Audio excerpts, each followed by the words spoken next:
सन 1564-65 में ईसा तुर्खान ठठा में इंतकाल कर गए। उसके बाद सल्तनत ईसा तुर्खान के बड़े बेटे मोहम्मद बाकी के हवाले कर दी गई। मोहम्मद बाकी तुर्खान ने सन 1585 तक हुकूमत की। मोहम्मद बाकी ने अपनी बेटी सिंधी बेगा को दूसरी बार शेख अब्दुल गफूर के साथ शहंशाह अकबर के पास भेजा। शहंशाह अकबर ने हुक्म दिया कि खूनी बाकी की बेटी को उसके बाप के पास वापस किया जाए। ये एक नाकाबिले समात तौहीन थी। अपनी बेटी के हाथों होने वाली जिल्लत और अपने पसंदीदा बेटे शाहरुख की मौत ने मोहम्मद बाकी को शदीद परेशान कर दिया, जिसकी वजह से मोहम्मद बाकी ने सन 1585 में खुदकशी कर ली। मोहम्मद बाकी ने दो बेटे छोड़े, मोहम्मद पाइंदा और मोहम्मद मुजफ्फर।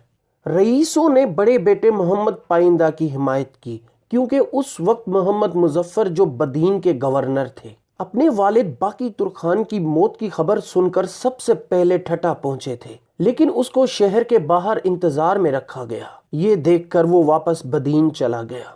उस वक्त के रईसों ने मोहम्मद पाइंदा और उनके बेटे मोहम्मद जानी का इस्तकबाल किया जब वो तख्त का दावा करने के लिए सेवन से ठठा पहुंचे थे। चूंकि मोहम्मद पाइंदा माजूर था, उसके बेटे जानी बेग ने अपने वालिद के नाम पर सन 1585 में सल्तनत संभाली। सन 1586 नवाब मोहम्मद सादिक खान बखर के मुगल गवर्नर तुर्खानों के जेरे इक़्तिदार इलाके सेवन में पेशकदमी की और एक इक़दाम में सेवन का मुआसरा कर लिया। जानी बेग ने शहंशाह अकबर से अपील की और उसके साथ बातचीत के जरिए मुआसरा खत्म करवाया, लेकिन कुछ अरसे के बाद सन 1590 में जब अब्दुल रहीम खान, जिसे खानाने खान भी कहा जाता है, शाही फौज के साथ शुमाली सिंध पहुंचे, जानी बेग भी मुगल फौज के इरादों से बेखबर न थे, इसलिए जानी बेग ने मकामी कबाइलियों की एक फौज बनाई। जानी बेग की मकामी फौज ने एक साल तक शाही फौज के खिलाफ अपनी सल्तनत का दिफा किया और उस जंग में जानी बेग ने अपने बाप मोहम्मद पाइंदा को खो दिया। तवील जंग के बाद मुगल सल्तनत की बेपनाह दबाव ने जानी बेग को अमन मुज़ाकरात पर मजबूर किया, जिससे सिंध में आज़ाद तुर्खान हुकूमत का खात्मा हुआ। जानी बेग ने 1 नवंबर 1592 को खान खानान से मुलाकात की और अपने दायरे की जिम्मेदारी सौंप दी। मुगल जर्नेल खान खानान ने मकामी मुअज़्ज़िज़ीन से मुलाकात की और दावतें मुनक्कद की।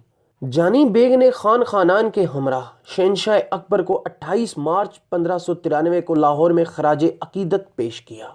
शहंशाह अकबर ने राव पुत्र दास कठारी को ठट्ठा का हाकिम मुकर्रर किया। शहंशाह अकबर के इस हुक्म से तुर्खान मायूस हो गए थे। फिर तुर्खानों ने मायूस होकर एहतजाज का एक नया तरीका इस्तेमाल किया।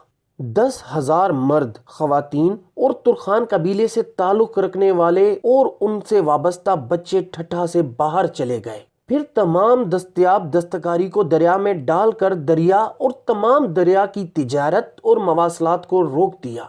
शहंशाह अकबर ये सुनकर घबरा गया और सन 1594-95 में ठट्ठा को जानी बेग के हवाले कर दिया गया। 1 फरवरी 1601 को जानी बेग का ज्यादा शराब नोशी की वजह से इंतकाल हो गया। जानी बेग की मौत के बाद 17 साला गाजी बेग ने हुकूमत की भागदौड़ संभाली। एक बार फिर शहंशाह अकबर ने ठट्ठा को मुगलों में वापस लाने के लिए फौजें तैयार करना शुरू कर दी। उसने सईद खान को मुल्तान का सूबा अता किया, जिसमें भक्कर भी शामिल था।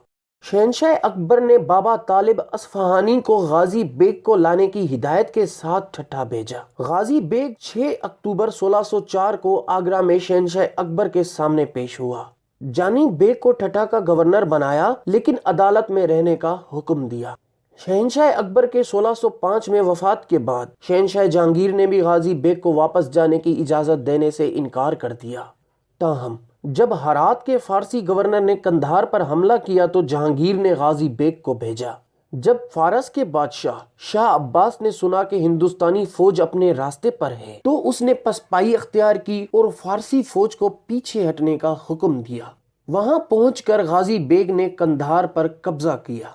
गाजी बेग के इस अमल से खुश होकर सन 1607 में मुल्तान का सूबा मिर्जा गाजी की जागीर में शामिल कर दिया गया।